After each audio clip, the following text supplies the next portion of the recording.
oh my God. He's like, I got to wait an hour and a half extra for you to get ready to leave the house. So we're waiting there. Then I got to wait an hour and a half for you to get your face put on. I'm blasted at the bar at this point because that's all I've been doing is sitting with the other boys. This is horrible. And then you're going to sit me down to a bowl of popcorn for dinner. This is a terrible idea. It's the Scott and Allie Not for Air podcast. The rules are gone. The shirt is untucked. Here's Scott and Allie. Allie Payne. Well, I am so excited for the Scott and Allie Not for Air podcast today, and I have got a starter for us like you wouldn't believe. Let's hear it. All right. I'm going to take you down a road here.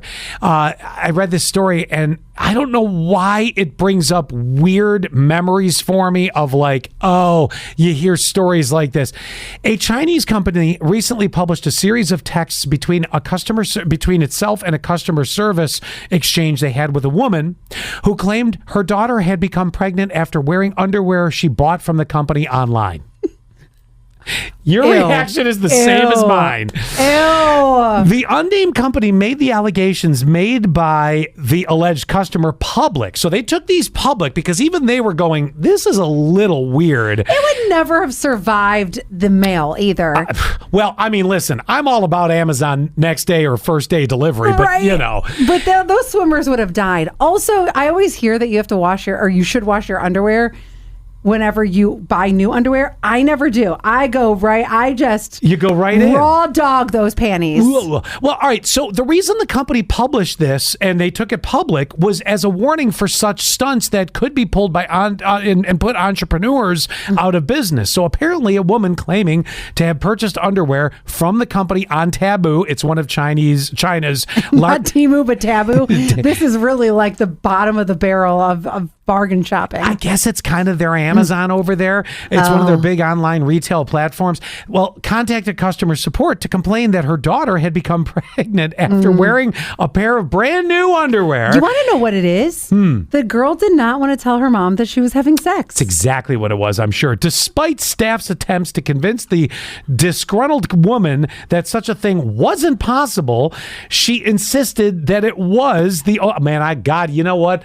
I love a person that just can't stop proving their point no matter how wrong they are. Lady, that's sarcasm. It's like you do we need a doctor's note? Do we need to explain to you how this works? All attempts to convince the woman that the theory was, impossible failed. So in the end, customer service told her that the factory staff consisted exclusively of women.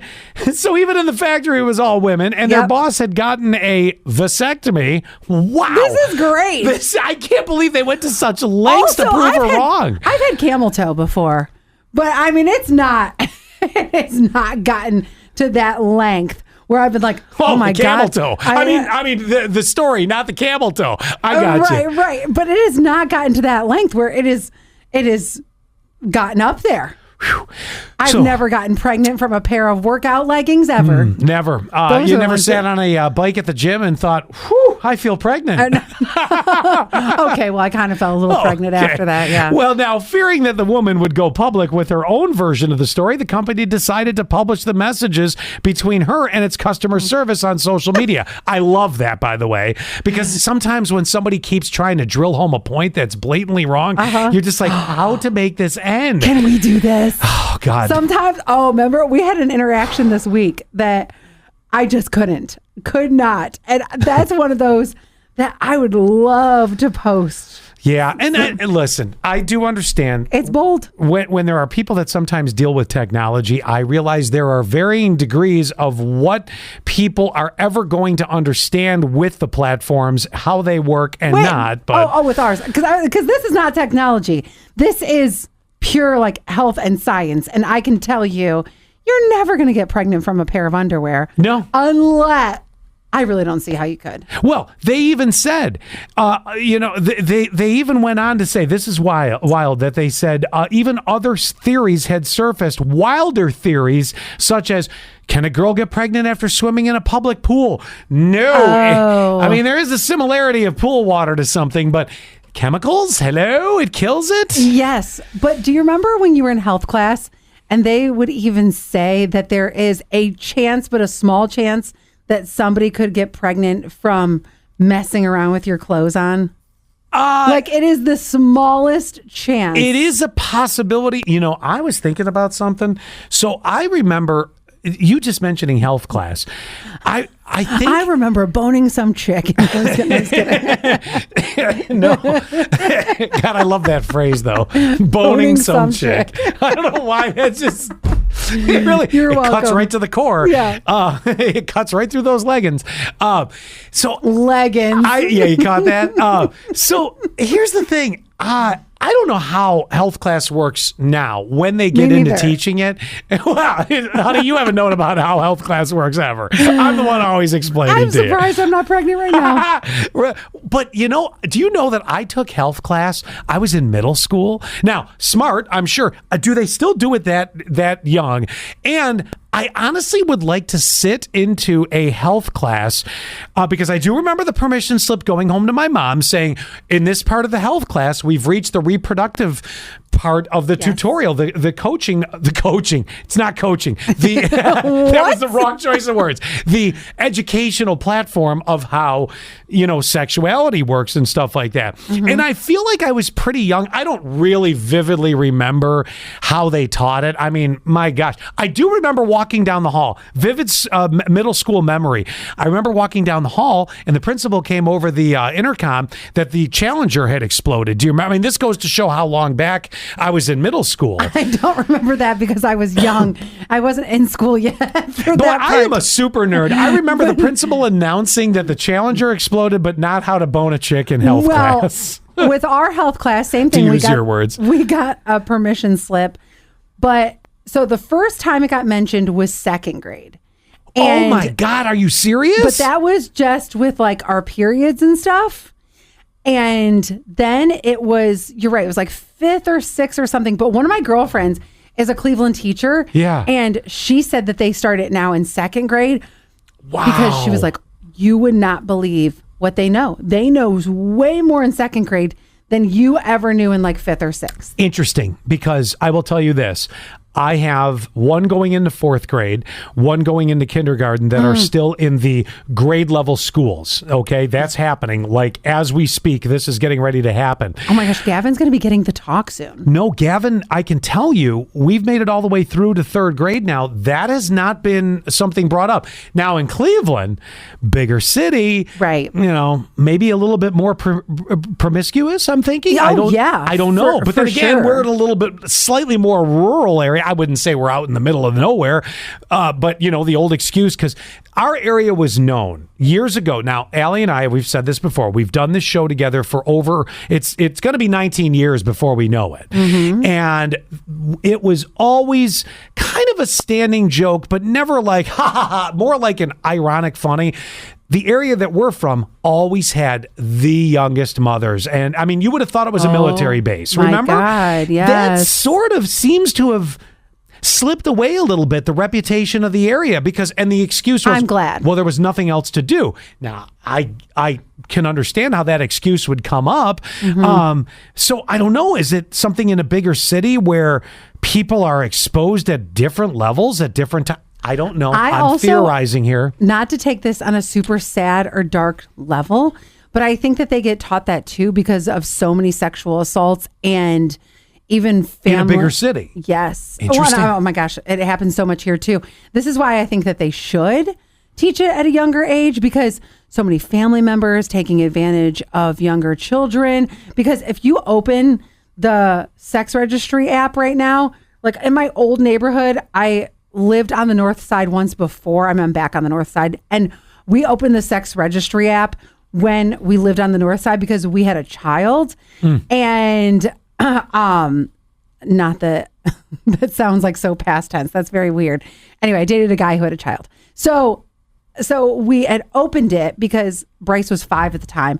So many kid touchers. Oh, wow. So many creeps just on the north side within like 2 miles of us. Anybody else catch that Allie just moved back to the north side? What you want to be available in case anything comes up? All right. Well, so that's why I think that they should teach it at a young age for that reason, because of so many people in the sex offender list, and also because you want your kids to know the signs if there's like a family friend that comes over, or if then what are you there's going to teach? Are you going to teach all of it in second grade? I feel that is so young.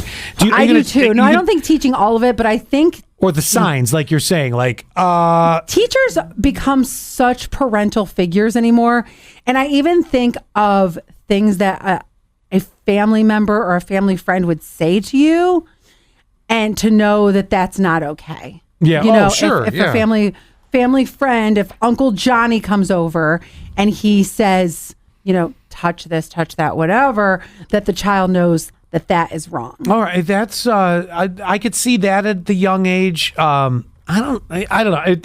This took us down a weird path. Yes, that wasn't what I was expecting at all. No, I mean the story itself of the lady that just wouldn't give up her point from the underwear that was bought for her daughter. But you know, one last thing. So I remember 6th grade was when we were learning about the birds and the bees. I think that was about the time that I learned it back in the day. But I also remember us. Let's see, was it high school? And the videos that they would show, it was always the profile of the internal stuff, reproductive organs and things like that of the man and female. And they always showed the profile, but they showed the penis. Now I'm whispering. They showed the penis going in the vagina, but it was like the medical profile look. Right. And I was like, how does that happen?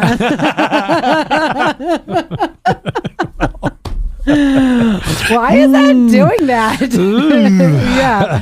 And I remember that being one of our lessons. Yep. I don't know what else to say. No, let's take me out of here. Moving on. Okay, I have about 5 or 6 questions. Ooh. One of the things that we forget sometimes is that some people are just picking our podcast up for the first time, or they're new, so they might not know us as well. So I figured, well, we could do let's do this. Okay. Give me in like 1 or 2 sentences who you are. I'll give 1 or 2 sentences who I am as like a reintroduction. I see this on social media all the time too. They'll say, oh, we have a lot of new followers. We want to reintroduce ourselves. So well, that's fair enough. Yes. And then these questions are just another way for some people to get to new people to get to know us, or maybe old friends. Is this one of the 6 questions, or is this the 6 questions? I just want you to do this. I just want you to. You go first. Okay. So my name is Allie Payne, and I have been with the Scott and Allie Show for 18 years, originally hailing from Cleveland, Ohio. And I live in Corning, and I've lived in Corning for quite some time now. I have 2 dogs, one Junior, one Fritz, a cat named Bogart, and I live with my boyfriend, Zach. And my favorite hobbies are, I love listening to true crime. I love makeup, although you couldn't tell right now because I'm not wearing any if you're watching this on YouTube. And canning. I know that's definitely been You're saying that because you're doing that next week. I know, but it is a passion. It's on your head. It's on my head. It's a passion. And luckily, I only have to do it once or twice a year because it's a lot of work. Okay. All right. Okay. My name is Allie Payne. I've been with the Scott and Allie Show for 18 years. I live on the north side of Corning. Give me yours. All right. Well, I am Scott from the Scott and Allie Show, Scott Free. And I have worked with Allie for 18 years. And still every day we sit here and go, it's been 18 years. Like it doesn't seem like it. I have been in broadcasting for 34 years. I am perfectly working my career backwards. I've actually been in much larger cities, Cleveland, Detroit, West Palm Beach, Buffalo. And I actually have called this home now for 19 years here. I live... Why are you telling people where you live? I live at I live with my significant other, 6059, and we deliberately use the last 4 digits of her phone number. Like we do on the show, we read people's text messages and give them a shout out by their last 4 digits. She's a little bit more private, not really as big into wanting to be on or much of a part of the show, although she will regularly bring Allie Diet Cokes when she visits. Let's see here. I have 2 kids. I like to call that a perk of work. Yes. 2 of my 3 kids live with me, and they are 5 and 10. My 23-year-old lives in Cleveland with her mother and is in college. 2 pugs back in my life. These are pugs number, I got to count this out. Fred, Wilma, Pebbles, Boo, So this is pugs 5 and 6 that I've had over my lifetime. Ginger and Finn, both under the 2-year mark. One a year, the other one, I think about 12 to 13 weeks. Let's see here. I am a super nerd, and there is no getting around the fact that I will carve time out to watch whatever drops new on Star Trek or Doctor Who. I'm sorry, I'm just a nerd. What else can I say about it? I think that's good. Oh, go ahead. I learned how to sand and redo hardwood floors, and yet I'm the most unhandy person you've ever met. That is accurate. And I did Allie's along with mine. That is accurate. Yeah. Okay, so now that I think this is a good transition into 5 or 6 of these questions. Okay. Okay. So if you were given $1 million to build a crazy themed restaurant, what's the theme and what's on the menu? Starship Enterprise. We'd be all having dinner on the bridge of the Enterprise, or a Doctor Who TARDIS would be cool too. Wow, that would be very tight quarters. No, because the TARDIS is bigger on the inside than the outside. Isn't that the phone booth? Yes, that's the old British police public call box. But because the inside's in a different dimension when you walk through the door, we don't need to get into temporal engineering. That'll tune out the viewers and the listeners something quick. Oh. I could explain it, but I'm not gonna. Oh, please don't. So it's bigger on the inside. But I will tell you this. So the reason I would do either a Starship Enterprise or whatever, years ago in Vegas, and I've been to it, it's gone now, but I was there years ago. They used to have something called the Star Trek Experience, and it was both a museum of all the different props, costumes, things like that, stuff that was there. And then you were immersed, and it used to be at the Las Vegas Hilton, you were immersed into the universe of it. And at the time, a show that was very popular that was on television was Deep Space Nine. Well, they had this huge promenade area, as it was called on the show, that had shops, restaurants, a bar, and it was all to the detail of the shops, like on television, except, you could buy memorabilia or you could go have meals and drinks and stuff like that. Now, it's not there anymore. It was a very Vegas thing. Things in Vegas don't last forever. It was cool, though, because you really were in the moment. They had character piece, like you'd have a Klingon walking by, a person in full, and they were actors hired by the restaurants, and it was very cool. And I always thought, something like that could do kind of well. What would you serve? To me, you got to go like high-end steakhouse, something like that, or maybe not high-end, but it's got to be. It wouldn't be the TGI Fridays menu in space. You got to go a little higher. I also think that one thing that you should put on the menu.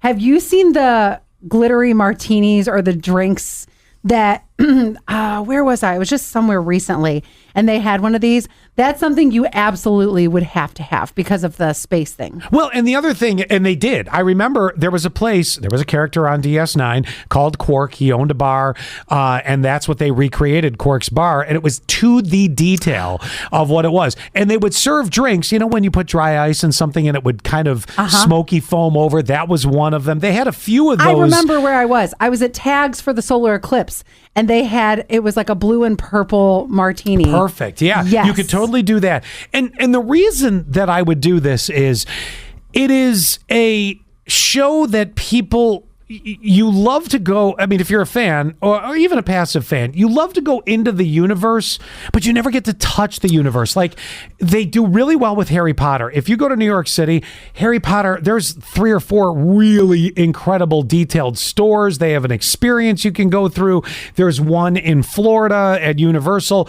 So there are certain franchises you can really touch and you can get into. This is a franchise that you don't get to touch that often, and I think people would get the biggest. Again, it would have to be in a bigger city. It's not like this is going to franchise out and you're suddenly going to have one and it would have to be in New York or something like that.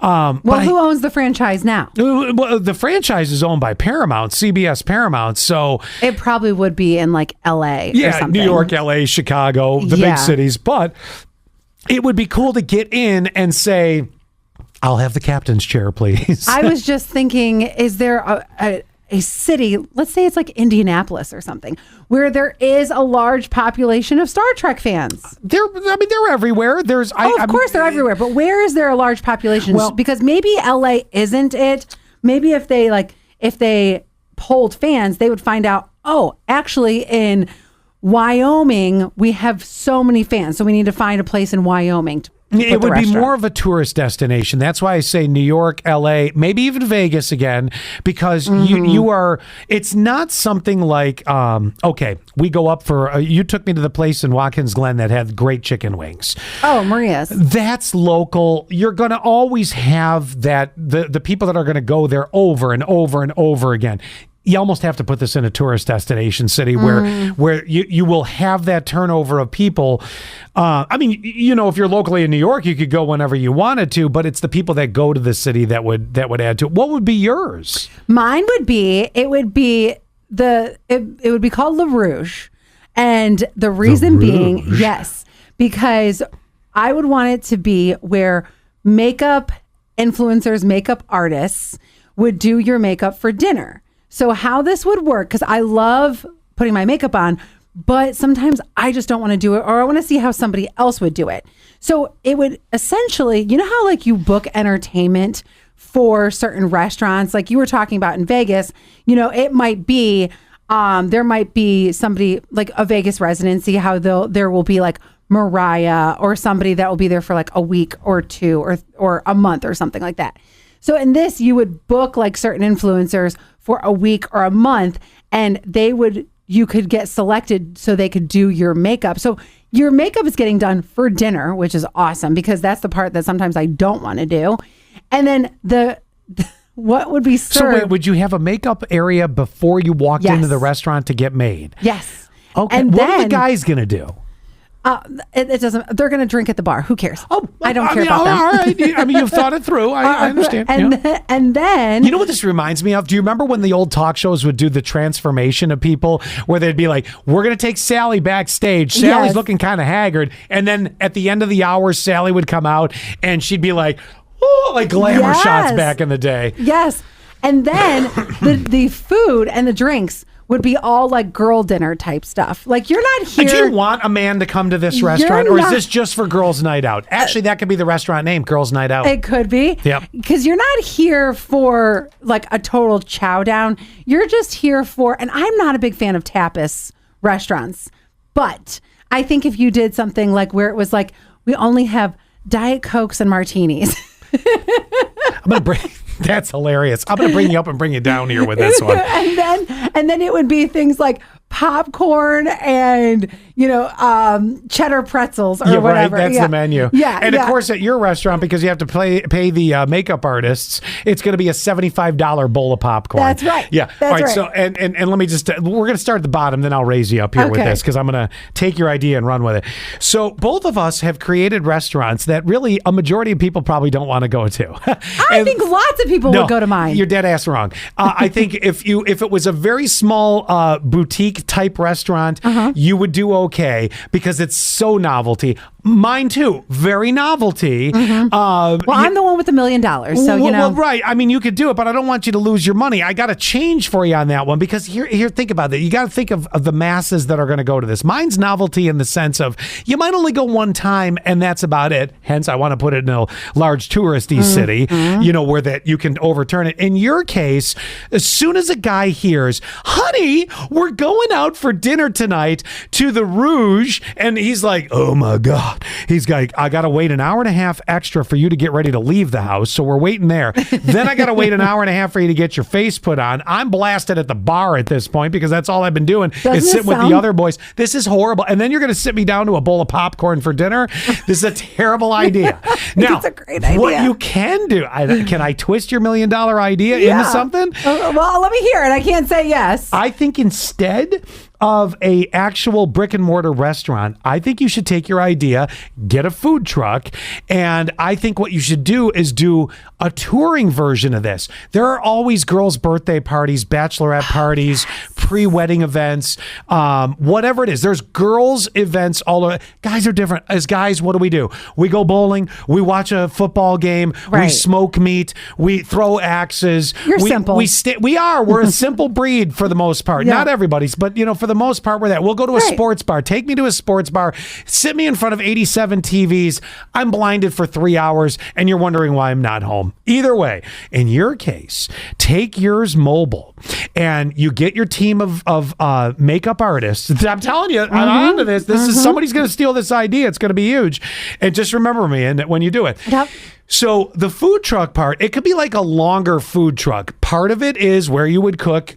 Well, what am I saying? You're microwaving popcorn and pouring Diet Coke. It doesn't have to be a bigger food truck.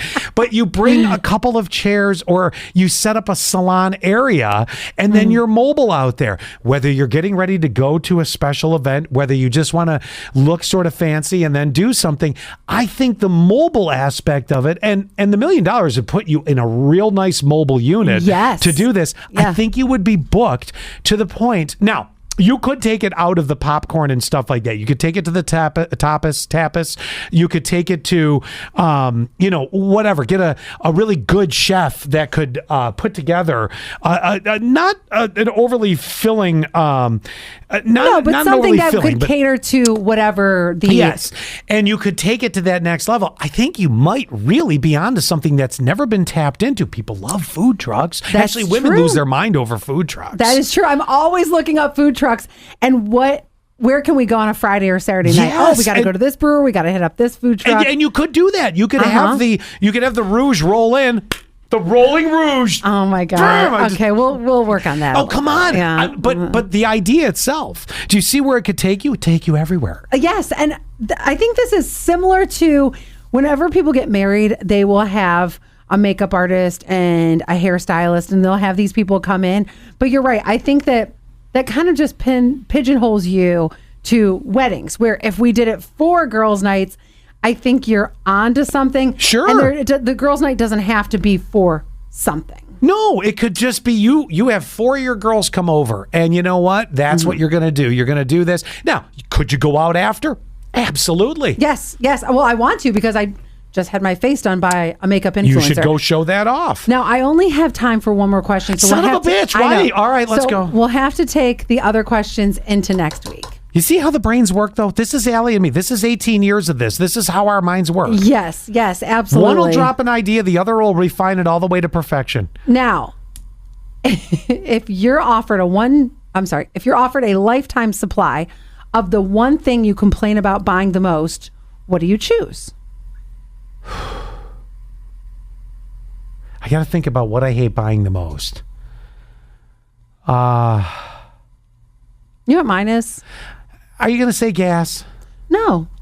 I was going to say toilet paper. Boy, I was thinking toilet paper or paper towels. Oh my God. Get out of my brain. I was there. I'm trying to think. Well, then I'll give you one more question. Okay. That's a tough one.